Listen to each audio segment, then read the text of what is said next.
Olá, esse aqui é o Prazer em Conhecer LIP, seu ponto de encontro de livros, ideias e pessoas. Eu sou Fagner Dantas e a gente vai conversar hoje sobre os livros novos que estão chegando aqui no acervo. Esse é mais um de chegada aqui no nosso Prazer em Conhecer LIP.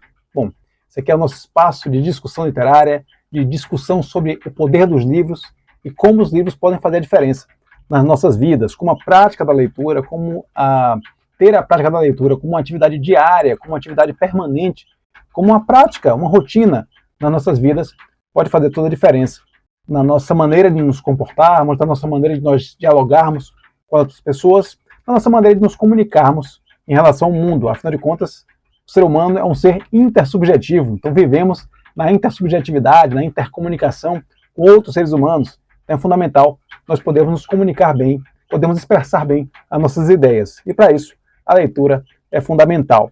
Então essa é a ideia aqui no nosso canal. Então se você se sente atraído por esse tipo de conteúdo, se você gosta desse tipo de discussão literária, falar sobre livros, discutir sobre livros, se sinta muito convidada, se sinta muito convidado a fazer parte da nossa comunidade, se inscrever aqui no canal Prazer em Conhecer LIP, basta apertar no botãozinho, não custa nada, totalmente gratuito, e também acionar as notificações, porque nós temos vídeos novos todo domingo aqui para vocês, todo final de semana, na verdade. Quero até começar a colocar esses vídeos mais cedo, lá no sábado pela manhã. Acho que fica bem legal. Vamos tentar fazer isso aí ao longo desse ano de 2026. Bom, como eu estava dizendo, esse aqui é o nosso de chegada, é o tipo de vídeo que nós temos aqui no canal, onde eu mostro alguns livros que eu tenho garimpado aí. Eu gosto muito de estar em sebos, em saldões, promoções. Então a gente sempre traz livros novos todo mês aqui para o nosso acervo. E aí eu vou mostrar, talvez nem todos, mas vou mostrar aqueles que são mais destacados, aqueles que realmente me deram orgulho de ter encontrado aí nas nossas andanças. É isso, vamos iniciar. Estou aqui com o nosso roteiro, já com os nossos 6 livros, apenas 6 livros, mas com esses 6 livros eu vou conectar com outros livros que eu tenho aqui no acervo, na nossa famosa teia literária, né? Sempre gosto de associar os livros novos com os livros, né, os livros que a gente está comentando, com os livros que a gente já tem aqui no acervo. Eu acho que é uma maneira de a gente ampliar o arsenal, aí, ampliar o roteiro de livros, né, as possibilidades de leituras para vocês. Acho que esse é o ponto fundamental aqui no nosso canal, estimular que cada um ou cada uma leia o máximo que puder, que torne a leitura, como eu disse, uma rotina na sua vida. Não importa a quantidade de livros que você lê, mas sim a qualidade da forma como você lê. Então, espero que esse seja um convite, seja aí um incentivo para que você também possa ler cada vez mais, ok? Então é isso. Além aqui do canal do Prazer em Conhecer LIP no YouTube, temos também a nossa conta lá no Instagram, o @Prazer em Conhecer LIP no Instagram, e lá o papo é praticamente diário, então acompanha também a gente lá no Instagram, ok? Então é isso, vamos iniciar. Temos uma longa lista aqui de livros, acho que esse vídeo vai demorar aí mais ou menos uma meia horinha, então vamos começar para a gente já começar colocando a lista de livros em ordem, aí, a lista de prioridade de leitura. De repente pode ser que algum desses livros seja lido aí nos próximos dias e a gente venha comentar aqui no canal. Então já estou com o nosso roteiro, já estou com a nossa água, hoje usando algumas peripécias, algumas novas artimanhas tecnológicas. Coloquei aqui o Open Camera no meu celular, então isso está ajudando em alguns aspectos aqui da gravação. E também estou usando um gravador de lapela, aqui um microfone de lapela, melhor dizendo, presente da minha amada esposa Juliana Arise. Então um beijo aqui para ela, e queria agradecer também por mais esse incentivo aqui do canal. Ela que é, obviamente, uma das principais incentivadoras de fazer esse trabalho, que é um trabalho que a gente gosta muito aqui de falar sempre sobre essa paixão que temos pelos livros. Então vamos iniciar nosso vídeo de hoje. Bom, foram 6 livros, como eu estava comentando. Desses 6 livros, 3 deles comprados naquela famosa promoção 3 livros por R$10, lá da banca do meu amigo Lázaro, ali na Piedade. E os outros 3, melhor dizendo, 2 foram comprados por R$5 cada um, lá na banca do Lázaro, do Rasta, também lá na Piedade, e mais um por R$5 lá no Tapetão do Luiz, no 2 de julho. Então esse aí é um pouquinho dos nossos roteiros também, para quem é aqui de Salvador, quem esteja de passagem em Salvador e queira procurar um lugar aí que venda livros baratos, bons e baratos, te recomendo aí esses 3 lugares que ficam aqui no centro da cidade de Salvador. Mas vamos lá, vamos começar falando aqui talvez daquele livro que eu menos conheço, mas eu acredito que tenha sido talvez a compra mais valiosa que fiz nessa primeira rodada aí, nesses meus livros. Lembrando que são livros que chegaram em abril. Nós estamos ainda em maio, então no final do mês de maio vamos fazer o de chegada de maio. Já tenho comprado alguns livros mas estou guardando para falar só no de chegada de maio. Mas esse aqui é o de chegada de abril ainda. Então são livros que eu comprei até o final do mês de abril. Então foram 6 livros, como eu comentei. E vou começar logo com um que é preciosíssimo. Assim, é um livro que eu já ouvi falar demais. Um autor que eu já ouvi falar demais também.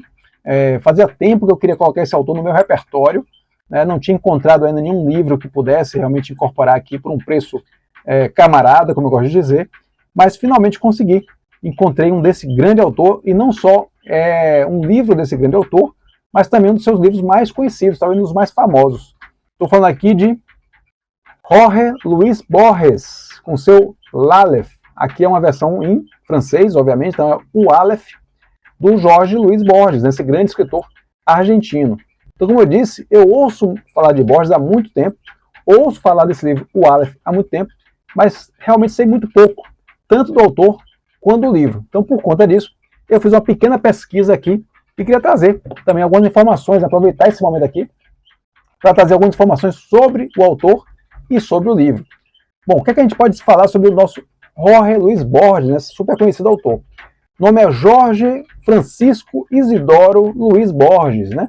Nasceu em 24 de agosto de 1899, finalzinho aí do século XIX, em Buenos Aires, capital da Argentina. Morou um tempo ali em Palermo, que é um bairro pobre da Argentina, mas, na verdade, sua família era uma família de classe média bastante estabelecida, né? Sua mãe uma tradutora e seu pai um advogado. Inclusive, nessa casa, por conta, né, desse histórico familiar, desse ambiente familiar, o Jorge Luis Borges ele foi colocado, ficou à disposição dele, né, um contato muito próximo com os livros e com essa grande biblioteca, né, que seu pai tinha em sua casa. Então ele foi alfabetizado até os 11 anos, ele foi alfabetizado em casa e tendo contato com esses livros. E foi alfabetizado em inglês e em espanhol. Então ele leu Oscar Wilde, leu Shakespeare, aí, ainda ali pela volta dos 10, 12 anos, no original em inglês. Então isso dá um pouquinho da noção do que foi essa educação prévia do Jorge Luis Borges, que certamente cooperou para que ele se tornasse um grande escritor mundial e certamente talvez o maior escritor argentino. Seu pai, inclusive, chegou a escrever também um romance. Em 1921, escreveu El Cadillo, né, uma tentativa ali de também uma carreira literária, apesar de que não houve grande sucesso, né? O pai não prosseguiu nessa carreira literária, diferentemente, obviamente, do seu filho. Como eu disse, ele foi alfabetizado em casa e teve contato com essa livraria, com essa biblioteca do seu pai e com grandes obras da literatura mundial que ele leu no original, como eu comentei. Agora, um detalhe importantíssimo, né, que fez uma diferença grande na vida do Borges, é que seu pai teve um problema de visão e ele se mudou, né, em busca de solução para esse problema de visão, ele se mudou para a Suíça com a família em 1914. Lembrando que esse problema de visão será hereditário e também atingirá o próprio Jorge Luis Borges. Mas então a família vai para a Suíça e o Jorge Luis Borges então aprende uma outra língua, né, aprende o francês e também começa a estudar filosofia alemã. Então tudo isso na sua fase de formação. Então, a gente pode ver quão rica foi essa formação em termos de cultura, né, em termos de cultura literária do Jorge Luis Borges. Ele vai então se formar, vai ter uma primeira formação ali, um bacharelado na própria Suíça, em 1918, e a família fica na Suíça até 1921, quando retorna para a Argentina. Ele vai fazer suas primeiras publicações em 1923, começa a publicar poemas ali nos jornais locais, jornais e revistas locais, e ele começa também a fazer algumas traduções, assim como sua mãe, né? Sua mãe que era tradutora. Então ele vai traduzir, por exemplo, William Faulkner, vai traduzir Hermann Hesse, um grande, queridíssimo aqui da casa, aqui do Prazer em Conhecer Livre, Franz Kafka, outro monstro fantástico também, queridíssimo aqui da casa, Virginia Woolf também. Então são grandes nomes da literatura mundial que o Jorge Luis Borges vai traduzir para o espanhol. Bom, essa carreira então de escritor vai se propagar, ele vai continuar escrevendo, vai começar a ter uma fama de escritor, mas além dessa sua fama de escritor, ele vai ocupar alguns cargos muito importantes, como, por exemplo, o cargo de diretor da Biblioteca Nacional da Argentina, e vai também começar a receber prêmios literários pela sua produção. Porém, no final dos anos 50, ele vai desenvolver aquela doença que seu pai também tinha e vai se tornar cego. Ele vai ficar completamente cego por volta aí do final dos anos 50. No entanto, isso não, de modo algum, diminuiu ou reduziu o seu reconhecimento, né, o seu impacto na cultura da Argentina, na cultura literária argentina. Então, ele continuou sendo professor de muitas universidades, inclusive da Universidade de Harvard, onde ele foi convidado para ministrar as famosas Charles Eliot Norton Lectures. Isso foi no ano ali de 1967, 1968. É interessante, aí eu faço um parênteses com outro livro que nós temos aqui na casa, que a Charles Eliot Norton Lectures, também, que é um convite que é feito a grandes intelectuais para ministrarem aulas no semestre letivo em Harvard. Ele já foi também, já havia sido um outro grande autor, também foi convidado para essa mesma honraria, vamos dizer assim, né? Também recebeu esse convite para Charles Eliot, que foi o nosso querido Ítalo Calvino. E esse convite que foi feito ao Ítalo Calvino em 84, para que ele ministrasse as Charles Eliot Norton Lectures de 85 e 86, acabaram gerando esse livraço aqui, ó, Os 6 Propostas para o Próximo Milênio. Esse é um livro de 94, publicado em 94, mas é sim fruto dos textos que foram preparados pelo Ítalo Calvino para as Charles Eliot Norton Lectures, que ele iria dar em 85 e 86. Seriam 6 aulas, ele chegou a preparar 5 aulas, que compõem aqui esse livro, ficou faltando apenas a 6ª aula, porque ele morre antes, ele morre em 1985, ele não chega a dar essas aulas, mas os textos que ele produziu acabaram virando esse livraço aqui, um livro fantástico, cheio de referências literárias. Então, para quem gosta de literatura, esse aqui é um livrinho curtinho, né, bem aquele estilo do Ítalo Calvino, mas cheio de referências literárias, delicioso para quem gosta de ler. Eu já li esse livro aqui, inclusive tem aqui no canal um Vale a Resenha, que são os nossos vídeos específicos, detalhando um único livro, e nós temos um Vale a Resenha desse livraço aqui. Então vou deixar a descrição aqui, vou deixar o link, né, do vídeo aqui na descrição do canal, e quem tiver interesse em ter mais informações sobre esse livro aqui, vai poder ver no nosso vídeo. Então essa é uma coincidência aí entre o Ítalo Calvino e o nosso Jorge Luis Borges. Bom, então seguindo adiante, o Borges ele acaba morrendo de câncer em 1986, e seus livros obviamente constituem aí um imenso legado. Esses livros eles tratam muito de histórias que beiram ali o campo do fantástico, o campo quase do surreal. Inclusive, um dos exemplos desse tipo de literatura do Borges é exatamente o Aleph, que é esse livraço aqui. E aí eu falo um pouquinho desse livro também com base nessa pesquisa que fiz. Como eu disse, conheço muito pouco desse livro, mas já ouvi falar muito dele e estou muito ansioso para ler. Primeira curiosidade que eu descobri, o Aleph não é um romance. Eu imaginava que fosse um romance, né, chamado Aleph, mas na verdade é uma coletânea de contos. Entre esses contos, na verdade são 17 contos, entre esses contos está o conto chamado o Aleph.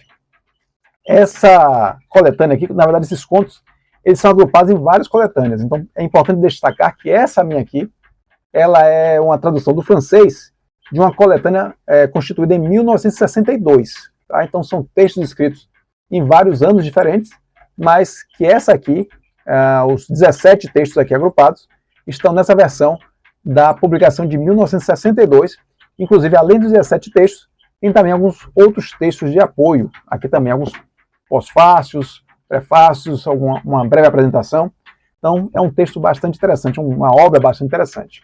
Bom, esse Aleph, particularmente, achei interessante a história dele, né? Especialmente desse conto, o Aleph. Aleph é a primeira letra do alfabeto hebraico. E no caso dessa história aqui, existe um ponto no universo, onde quem olhar por esse ponto consegue ver todos os outros pontos do universo, todos os pontos existentes, sobrepostos, vamos dizer assim, né? Então eu já estou imaginando o que deve ser essa apresentação aqui do universo borgiano, essa porta de entrada do universo borgiano, a partir de o Aleph. Então essa foi a nossa primeira compra que eu queria mostrar a vocês, nessa versão em francês. Eu devo admitir que arrasto um pouquinho no francês, né? Arranho um pouquinho no francês, fiz 3 anos de francês aqui na nossa UFLA, na Universidade Federal da Bahia, então consigo ler. Então certamente, né, se não conseguir entender 100% do texto, entendo uma boa parte, e o que ficar faltando, temos aí sempre o Google Tradutor para nos ajudar. Então, fica aqui, primeira dica, primeiro livro comprado em abril, primeiro livro mostrado, pelo menos aqui para vocês, de abril de 2026, o Aleph, de Jorge Luiz Borges, esse aqui na minha edição de 1962. Então vamos lá, vamos seguindo adiante agora para o nosso próximo. Esse próximo é um queridíssimo aqui da casa, esse é um autor que eu já tenho, de fato, uma certa intimidade, já li bastante desse autor e espero ler muito mais. O que eu encontrar desse autor eu vou estar sempre comprando. Estou falando aqui de Le Duel et autres nouvelles, né? Meu francês aí, meio macarrônico, meu croissônico. Então é O Duelo e outras novelas aqui do Anton Chekhov, né? Esse que é um grande autor russo e é um dos meus favoritos aí, os meus contistas favoritos. Então, falando só um pouquinho dele, aqui também fiz uma breve pesquisa. O Anton Pavlovich Chekhov nasceu em 29 de janeiro de 1860 em Tangarog, na Rússia. Ele teve uma vida razoavelmente complicada também. Seu pai é um comerciante nessa cidade de Tangarog, só que entrou em falência e teve que se mudar com sua família para Moscou, ficando apenas o Anton Chekhov para concluir seus estudos. Posteriormente, ele foi também para Moscou e se formou em medicina. Mas ao lado dessa carreira de medicina, claro, se tornou um grande escritor e deixou esse legado que todos nós conhecemos e amamos aqui do Anton Chekhov, no campo literário, tanto em peças de teatro, como Tio Vânia, Três Irmãs, Jardim das Cerejeiras, mas principalmente, pelo menos eu não conheço as obras teatrais do Anton Chekhov, mas conheço alguns dos seus contos, principalmente até porque eu tenho 2 coletâneas de contos aqui do Anton Chekhov. Tenho essa aqui, essa capinha dura aqui, o Anton Chekhov Contos. Esse aqui tem 6 histórias, publicadas entre 1887 e 1892. E eu destaco aqui 3. O Beijo, Uma Crise e Enfermaria número 6. Então, se você encontrar em alguma coletânea esses 3 textos, O Beijo, Enfermaria número 6 e Uma Crise, tenha certeza que você vai estar lendo textos da mais alta qualidade, como, aliás, são os demais também do nosso querido Anton Chekhov. E tem outra coletânea também, esse aqui, A Dama do Cachorrinho e Outras Histórias. Esse aqui reúne textos, são 12 textos, esse aqui é bem maior, 12 textos publicados entre 1883 e 1903. Dessas aqui eu destaco A Niuta, Ana no Pescoço e o próprio A Dama do Cachorrinho. Porém, acima de todas, tem um texto aqui chamado Vanka, que é uma das coisas mais tristes que eu já li na vida. Eu achava que a coisa mais triste que eu já tinha lido era A Pequena Vendedora de Fósforos, que é um texto terrível. Então, se encontrar esse texto por aí, por favor, não leia, nem leia para os seus filhos, porque realmente é uma história horrível, que marca demais, é muito, muito triste. E eu não esperava encontrar nada tão triste como aquela história, mas encontrei aqui em Vanka, de Anton Chekhov, muito, muito triste. Então, se você encontrar Vanka por aí, se você não quiser sair traumatizado, não leia Vanka de Anton Chekhov.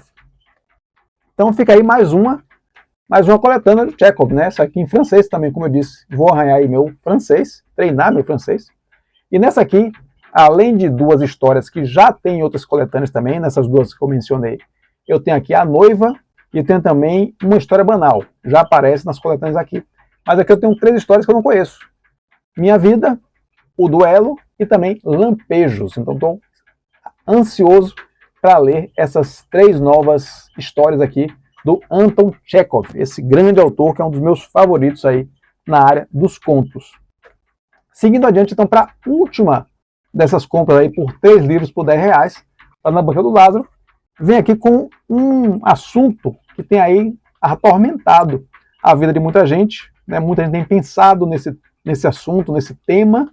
É um tema que está candente, é um tema que está forte na pauta do dia a dia, e já vem aqui sendo discutido nesse livro, A Era da IA e o Nosso Futuro como Humanos. Esse aqui, né, todo mundo está falando aí de inteligência artificial, e aqui eu encontrei um livro para me aproximar aí do tema. Esse é um livro de 2023, escrito por Eric Schmidt, que é um ex-CEO da Google, por Daniel Rothenlocher, que é um professor do MIT, um dos grandes institutos de tecnologia de Massachusetts, e também R. Kissinger. R. Kissinger que simplesmente dispensa apresentações. Se você nunca ouviu falar de R. Kissinger, você certamente não ouviu falar de uma das figuras mais emblemáticas do século XX. Estou dizendo que dispensa apresentações porque, por exemplo, do R. Kissinger eu tenho esse aqui, ó, esse calhamaço, esse mamute aqui, Diplomacy, do R. Kissinger, que, se não me engano, é um livro de 1994, comprado por incríveis R$5. R$5 essa obra-prima aqui, esse tijolo de mais de 600 páginas, por R$5, imagina só. Então, Kissinger é um dos nomes mais importantes do século XX aí na literatura, foi uma figura fundamental no governo americano, de Nixon. Então, quem conhece um pouco da história americana sabe a importância que teve o R. Kissinger. Então, ele e o Eric Schmidt e também o Daniel Hottenlocker são as figuras que estão aí pensando, né, três cabeças pensantes, discutindo e refletindo sobre o impacto da inteligência artificial nas nossas vidas. E é esse o tema que me interessa, na verdade. Obviamente eu não tenho nenhum apreço aí pelo aspecto técnico da coisa, mas sim pelos impactos da tecnologia nas nossas vidas. Tanto é que essa abordagem aqui, ela vai se agregar, né, esse livro aqui dos três autores, vai se agregar a uma série de outros livros que eu tenho, que justamente abordam a relação entre computadores e seres humanos, ou seja, como essa mescla pode se dar, né, como isso acontece, seja para elogiar essas interações, essas simbioses entre homens e máquinas, seja para nos alertar dos perigos por trás dessas relações. Então, por exemplo, conectando aqui com outros livros que nós temos no acervo, eu falo, por exemplo, aqui de Homens e Máquinas, de Kim Vincent. Esse que é um livro de 2003, então, um belo livro falando sobre essa relação de homens e máquinas. Tenho também aqui um livro que me chamou muita atenção na época que eu comprei, o Negócios Emocionais. Esse aqui é da Nicola Phillips. Esse é um livro de 2000, também abordando sempre essa relação entre seres humanos e nossa relação com as máquinas, com os computadores, com os cérebros eletrônicos.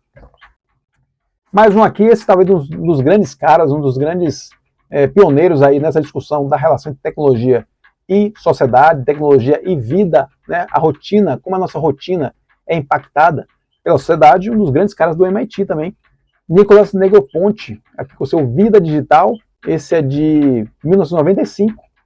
E para finalizar esse quarteto aqui, discutindo computadores e vida humana, temos O Que Será, do Michael Dertosos. Esse é um livro de 1996. Então, 4 livros aqui que se agregam ao livro do Eric Schmidt, Daniel Hottenlocker e também do nosso R. Kissinger, discutindo aí a era da IA. Esse que é um tema super candente, super importante para nós estarmos discutindo hoje em dia. Então, um golinho de água.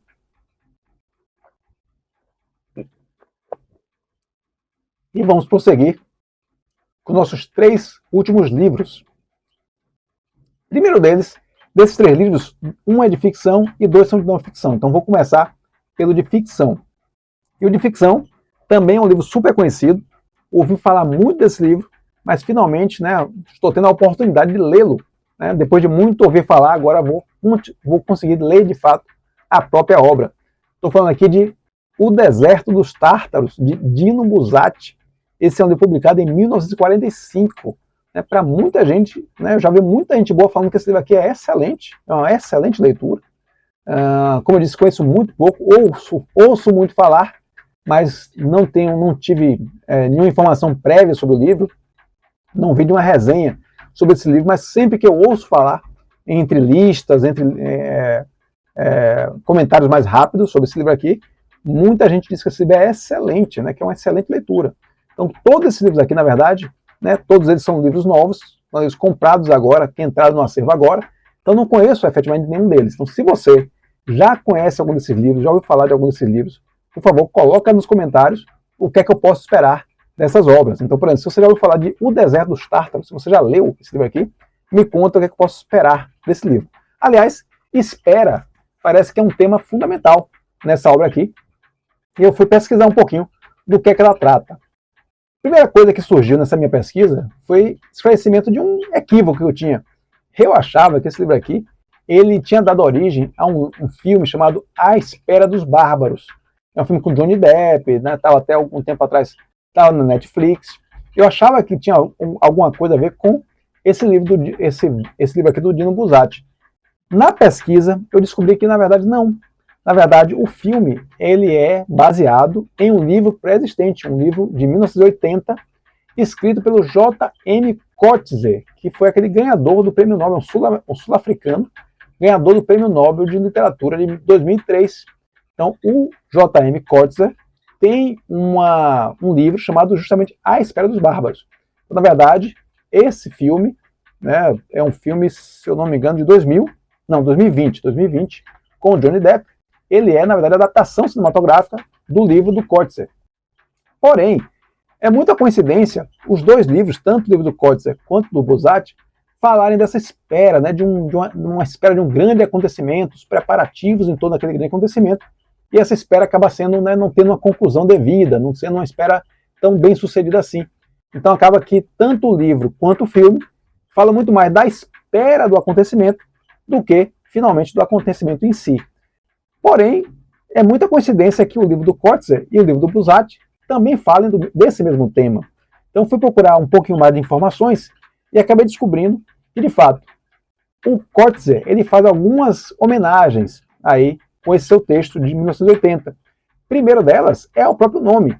É o nome do livro do Coetzee, A Espera dos Bárbaros, é o nome de um poema de um grego chamado Constantinos Cavafis, que foi publicado em 1910. Então, esse poema do Constantino Cavafis, publicado em 1910, tem o mesmo nome do livro do Coetzee. Da mesma forma, então, posso admitir que não deixa de haver uma relação aí, ou uma homenagem, ou uma inspiração do Coetzee no livro do Dino Buzzati, que, afinal de contas, é um livro publicado em 1945. Então, aí, imagino eu, que haja, de fato, alguma relação. E, por uma curiosidade, só abrindo um parênteses, nessa pesquisa, para tentar entender melhor essa relação do Dino Buzzati com o livro do Coetzee e com o filme A Espera dos Bárbaros, eu acabei descobrindo, esbarrando aqui, numa informação interessante. Um ensaio do Antônio Cândido, né, que é um dos maiores críticos literários brasileiros. Ele escreveu um ensaio chamado Quatro Esperas, que está numa coletânea chamada O Discurso e a Cidade, publicada em 1993. Nesse ensaio do Antônio Cândido, Quatro Esperas, ele fala de 4 textos clássicos, todos eles em torno da ideia da espera por um acontecimento, né, que nunca chega. Então ele fala do poema do Constantinos Cavafis, né, de 1910. Ele fala do livro do Dino Buzzati, O Deserto dos Tártaros, de 1945, mas fala também de outros 2 textos bem interessantes. Um de um favoritaço da casa, nada mais nada menos do que Franz Kafka, que escreveu em 1917 um texto chamado A Construção da Muralha da China, que também, segundo Antônio Cândido, ele puxa para essa orla aí das esperas literárias. E, finalmente, o último desses textos é um texto chamado O Litoral das Sirtes. Esse eu não conheço, de Julian Gracq. Esse me parece que é um autor francês, e esse texto foi publicado em 1951. Esses 4 textos abordam a ideia da espera. Então, esses 4 textos, nós vamos aí agregar também agora o texto do J.M. Coetzee, né, A Espera dos Bárbaros, que acabou gerando esse filme. Então, esse foi um breve parênteses.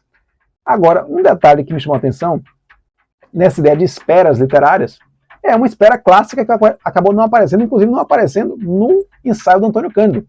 Ele cita A Construção da Muralha da China, do Franz Kafka, mas não cita o que foi minha primeira referência, né? Quando eu pensei numa espera que nunca chega ao fim, me veio um outro texto do Franz Kafka, que é a parábola, né, ou aquela parte, vamos dizer assim, que é muitas vezes publicada de uma maneira independente, chamada Diante da Lei, que é uma das partes aqui desse livraço, desse romance do Franz Kafka, seu romance mais conhecido, O Processo, de 1925, e aqui nós temos uma parte que é justamente o Diante da Lei, né, e é aquela espera do Joseph K.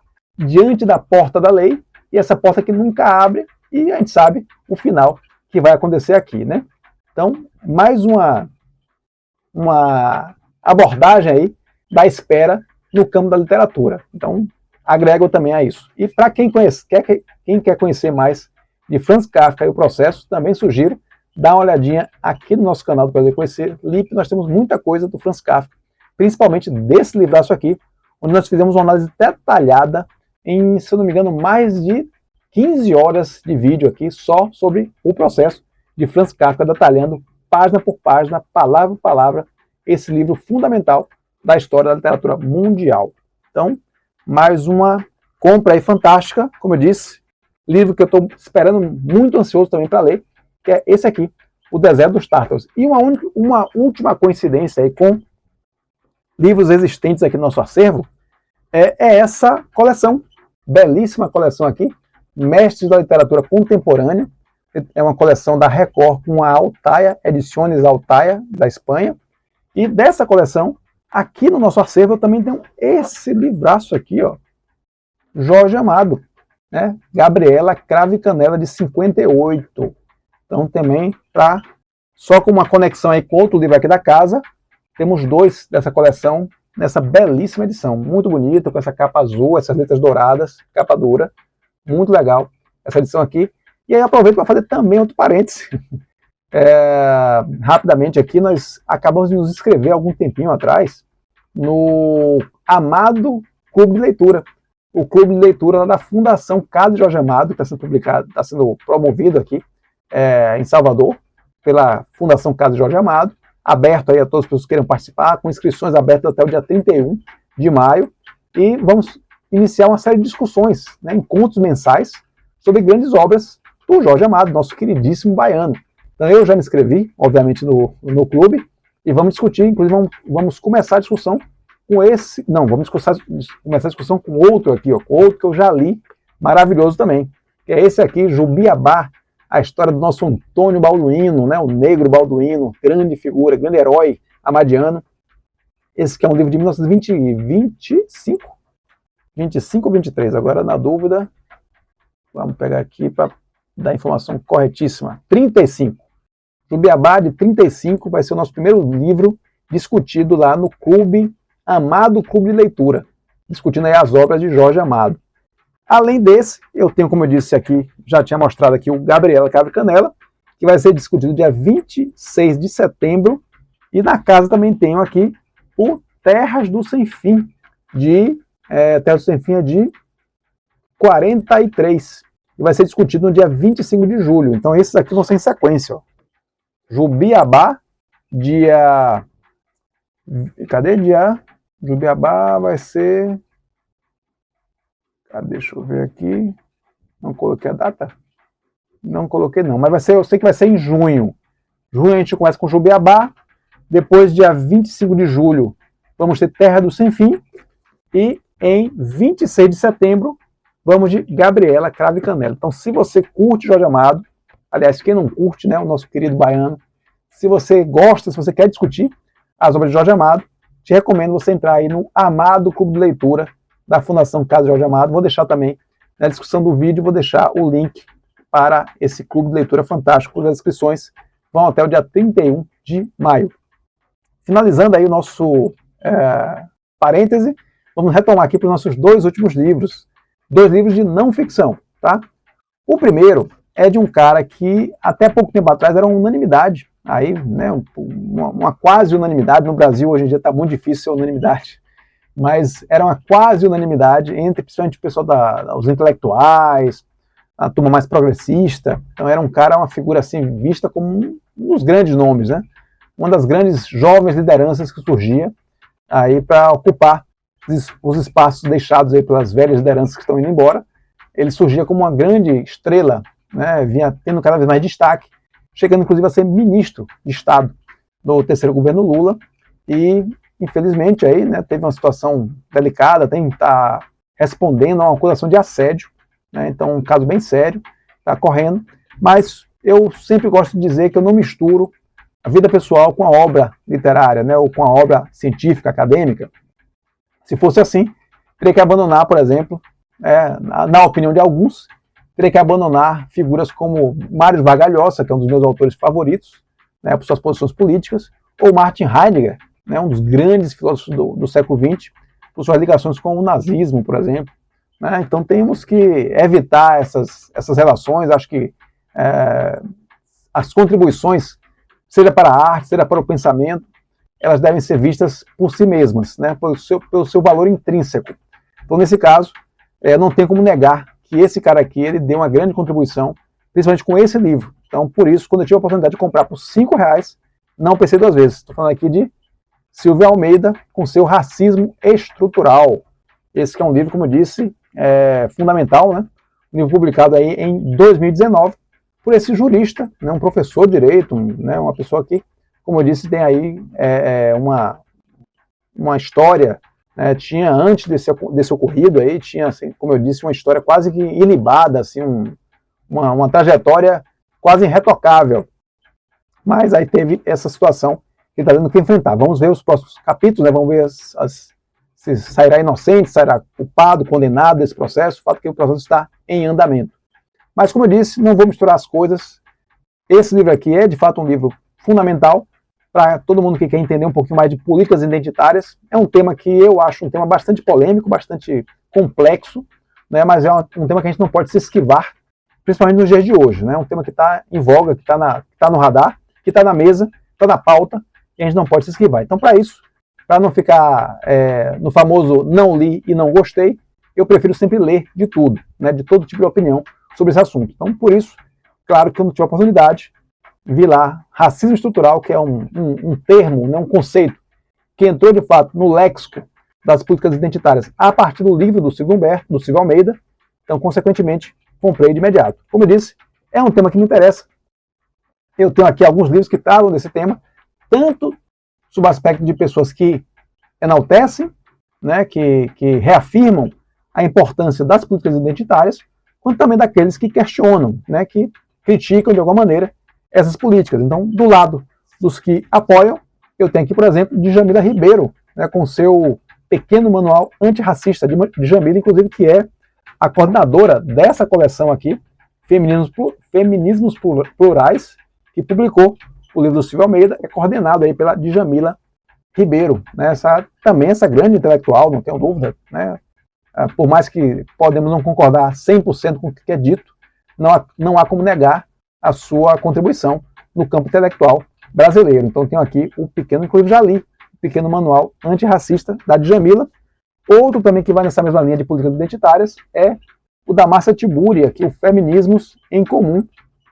Márcia Tiburi, uma filósofa também reconhecida, tem várias obras da Márcia aqui, né? Da minha forma, independente de concordar ou não, a sua contribuição é inegável. Então, temos aqui também uma outra que defende, né? Uma outra pensadora que defende a importância das políticas identitárias. Mas, como eu disse, eu leio e ouço de tudo até para formar a minha própria opinião. Então, por exemplo, leio também alguns livros que são, eu diria assim, mais críticos a essa posição. Como, por exemplo, esse que eu comprei recentemente, comprei até na Bienal do livro esse ano, que é o A Vítima Tem Sempre Razão, do Francisco Bosco, né, discutindo aí também, imagino eu, de maneira crítica, a questão das políticas identitárias. E outro que é um reconhecido crítico das políticas identitárias é o Luiz Felipe Pondé, que no seu Guia Politicamente Incorreto da Filosofia, ele faz críticas também ao que ele chama de cultura woke, né, essa cultura que seria um radicalismo das políticas identitárias.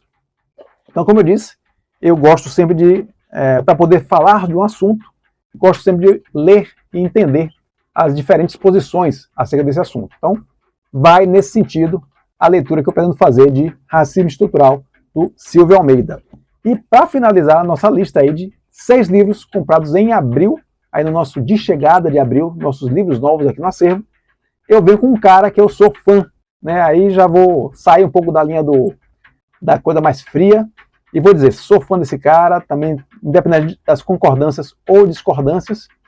É um cara que eu acompanho há bastante tempo e tenho que admitir que fui uma das pessoas que ficou também emocionado naquele dia 20 de janeiro de 2009, quando os Estados Unidos deu posse a seu primeiro presidente negro. Estou falando aqui de Barack Hussein Obama, e ele está aqui presente em A Cabeça de Obama, da Sasha Abransky, do Sasha Abransky, né? Não sei, pode ser um autor masculino também, Sasha Abransky.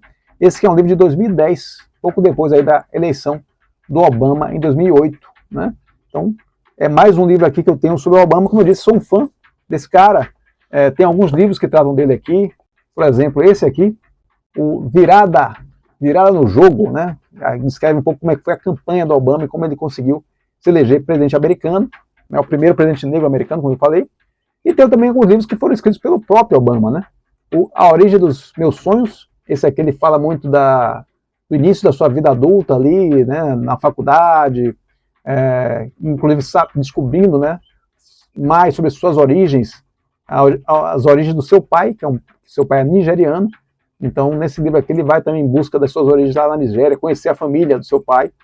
E um pouco desse livro aqui, eu vi muitas coincidências e muitas relações com o filme Barry, que está lá na Netflix. Então, se você quiser conhecer, sem precisar ler o livro, mas se quiser conhecer um pouco da vida do Barack Obama, dá uma checadinha aí no Barry, que está lá na Netflix, e tem muito desse livro aqui. Agora, eu já li esse livro e é um livraço. A maneira como o Obama escreve é muito boa, muito escorreita, né? Uma leitura fácil, uma leitura tranquila, mas cheia de reflexões sobre a sua vida, né? Essa vida que foi uma vida que não, vamos dizer, não foi em berço de ouro, né? A gente sabe que Obama teve um começo de vida bem difícil, bem complicado, atuando como político no estado de Illinois, lá nos Estados Unidos. Assim como atuou aqui como senador. Ele fala disso aqui nesse outro livro aqui dele, o Audácia da Esperança. Esse já é um livro de 2006, e aqui ele fala, né, diferentemente desse aqui, ele fala mais da vida pessoal dele e da sua relação com a família. Nesse aqui é um livro mais focado na política mesmo. Esse aqui ele fala dos seus anos como senador pelo estado de Illinois, e ele foi senador pelo estado de Illinois de deixa eu ver aqui, para falar corretinho, 1997 a 2008, saindo dali para ser candidato a presidente e ganhar as eleições de 2008, se tornando aí presidente por 2 mandatos nos Estados Unidos. Então, esse é o nosso último livro aí, e nesse caso aqui, A Cabeça de Obama, o foco aqui da Sasha Abransky, me parece que é muito mais do que a história em si do Barack Obama, é muito mais seus aspectos de liderança, né? Barack Obama tem aquilo que o Max Weber, o famoso sociólogo alemão Max Weber, chamava de liderança carismática, né? De fato, uma pessoa projeta uma imagem muito carismática, uma figura muito leve, né? Muito risonha, não se leva tanto a sério, né? Isso é também um aspecto fundamental nessa leveza que ele trouxe aí para a política americana, além do fato de esbanjar a humildade, né? Muitas vezes, como a famosa frase, né? Esse é o cara, né, dito lá por ele para o Lula naquela reunião do G20 lá em 2009. Então ficou famoso, né? Esse é o cara. Então esse aqui é um pouco do Barack Obama, e o Barack Obama, nesse livro aqui, está falando um pouco de como ele aborda os problemas, né? Como ele usa a comunicação e a linguagem para colocar seus interesses, né? Alcançar seus objetivos. Então é um livro que trata muito de liderança, trata muito de como usar as técnicas do Obama para usar isso aí em outras fases da nossa vida, em outras etapas, em outros objetivos que nós próprios possamos ter para alcançar. Então, quem sabe, você pode aí usar as técnicas do Barack Obama para alcançar os seus objetivos. Então é isso, gente. São 6 livros aí, 6 dicas. Eu acabei misturando aqui com outros livros que eu tenho aqui no acervo, porque a ideia aqui sempre é dar o máximo de opções para vocês, incentivar o máximo que vocês leiam. Sempre. Leitura nunca é demais. É isso aí. Incentivando sempre a leitura. Então, se você gosta desse tipo de conteúdo, se você gosta desse tipo de papo, se você é um apaixonado ou apaixonado por livros, como eu sou, definitivamente, então se agrega aqui à nossa comunidade, se inscreva aqui no nosso canal, acompanhe a gente lá também no Instagram e fique sempre com a gente, partilhando o amor pelos livros. É isso, gente. Obrigado pelo seu tempo e lembre-se, a busca nos une. Um abraço.